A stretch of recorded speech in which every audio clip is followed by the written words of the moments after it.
This is the first bike review I've done other than my own. This is the Honda CB500f. As you can see, this one's in black, standard exhaust.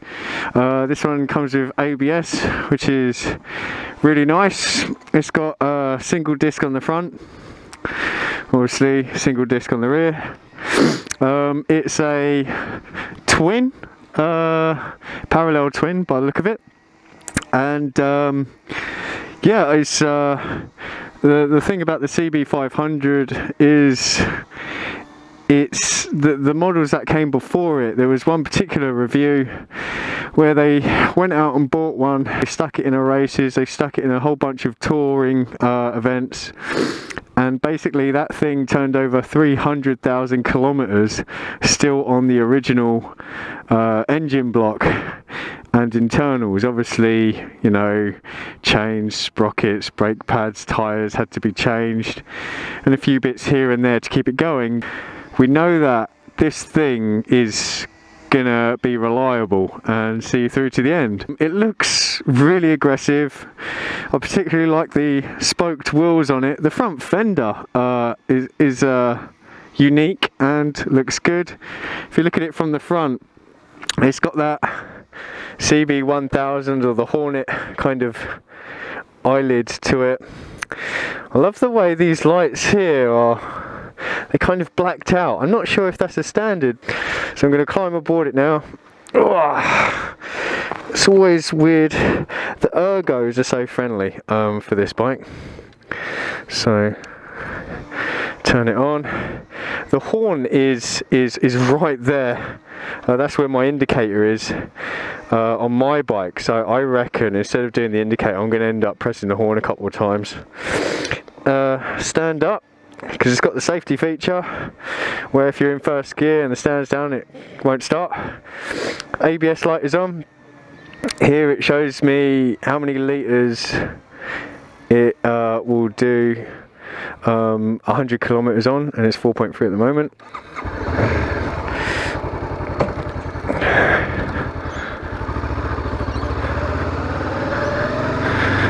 And there she goes, she just starts.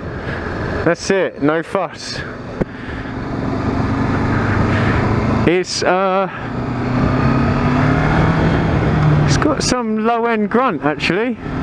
It's the power's at the bottom because it's quite torquey.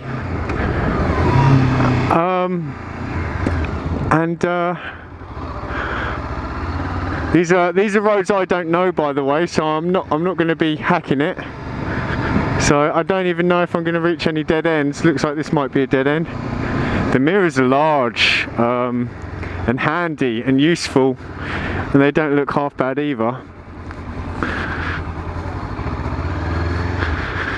So I'm just going to adjust the mirrors so I can see behind me, put it in neutral. Sorry to my boss, I'm going to adjust the mirrors to me. Oh, these mirrors are great actually, well placed. Yeah, this bike's so comfortable and the ride's so smooth. I'm getting more vibrations on the handlebars than I do on my inline four, but that's the nature of a twin, parallel twin, and that's okay, that's what you would expect. But the actual ride, the suspension, the seating position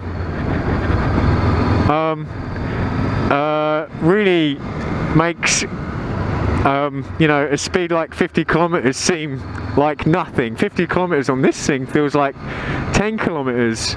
So it really smooths out the ride. This is my boss's bike, so guess what? I'm not going to be ragging the crap out of it. This is just a little review of, you know, what I think compared to the CB400. Already I'm thinking the seating position, I'd love it if my CB400 had this seating position. Yeah, it's actually pretty friendly on the knees in comparison.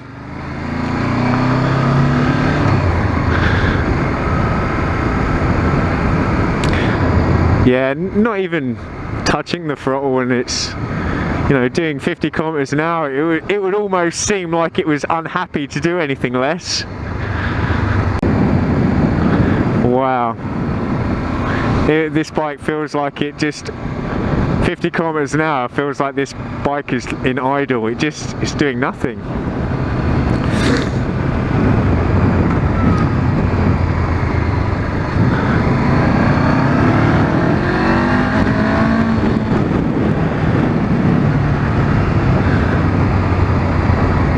As I push the twin cylinders for more power, the vibrations that come through to the handlebars quite a lot.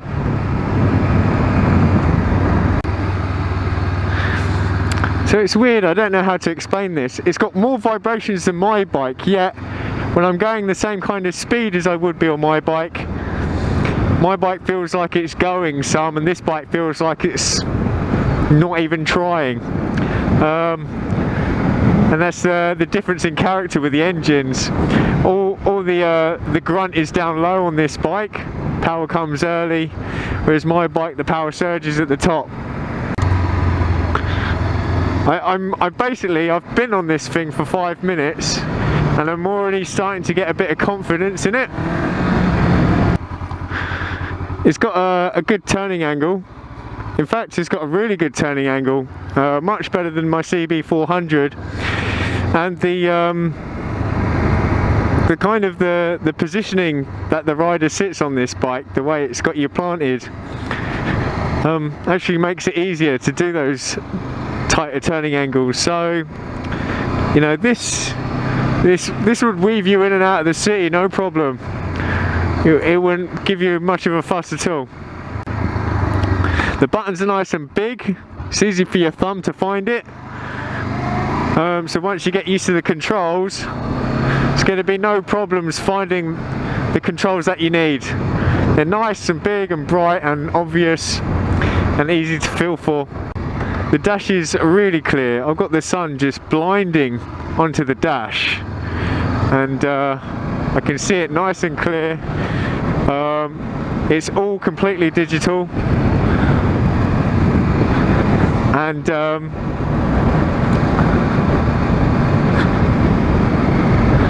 yeah, I've got no problems with seeing what the bike's given me in terms of information. I do it sitting just above 1000 RPM. Red line is at 8500 RPM. Yeah, you do have to make sure you're in the right gear with this bike, otherwise it will make a little fuss.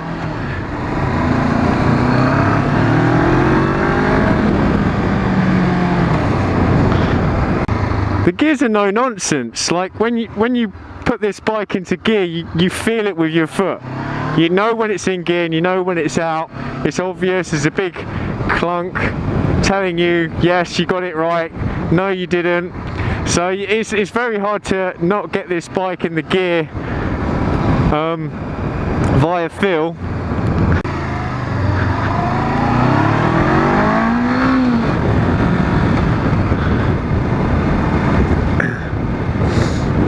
So it hits the red line quite quickly there. It's not to be ridden like an inline 4, obviously. Get into the gears early, let the torque power through. Don't try and get it to the red line early. This bike doesn't quite work that way. Again, just a characteristic of the engine. Other bikes with the same engine configuration would be the same. I guess when riding a bike and you're playing around with the idea of buying one, testing different engine configurations will be important to figure out what kind of ride it is you want. There's so many different types. You've got V-twin, parallel twin, inline 4, single cylinders. But this one, low down grunt, power comes there. Top end you don't really get much. I believe these models were made in Thailand. I'm going to say that the rider positioning and the chassis and suspension of the bike make it more flickable than a CB400.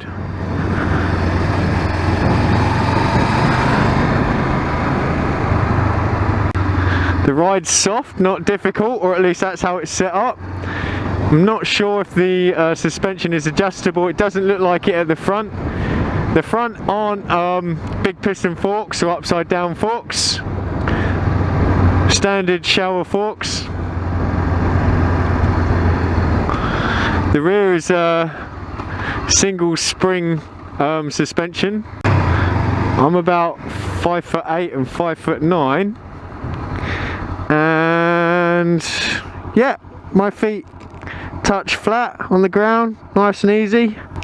Paint seems like it's solid, nice and thick. It's got the Honda ignition security system, which is Honda's way of immobilizing it. Once you get used to where your foot needs to be to get the gears, and you got a feel of the buttons, it really is just turn on and go.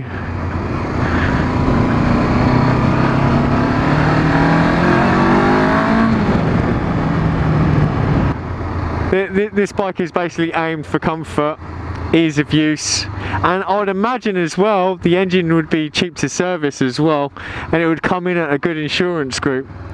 So not only does this bike look great and work well, it's going to save you money, and I don't think a bike like this is going to need a lot of maintenance. Because it's Honda, parts should be easily available, and look, I think the best thing about this bike is the looks. No, the best thing about this bike is the rider position. Love the rider position. I could seriously ride this for hours and not even be annoyed. It makes me feel that comfortable. I love the fact that it comes with ABS. But yeah, one of the other great things about this bike are the looks. It's quite a decent seat for a pillion passenger. Doesn't look like it's going to be that bad.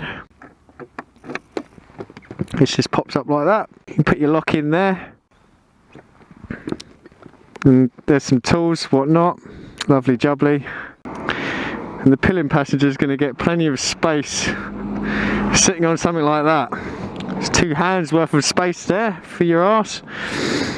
Nice big chunky rubber foot pegs as well, which would absorb the vibrations. This bike gives a lot of feedback through feel and touch. The buttons, and when you press them in, you can feel them click. There's no mucking around. When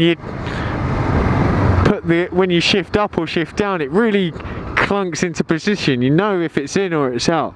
It lets you know through feel. You don't have to look around to try and find out what's happening. It's really easy to tell what this bike is doing. It's really easy to tell what this bike is doing, and it gives a lot back to the rider.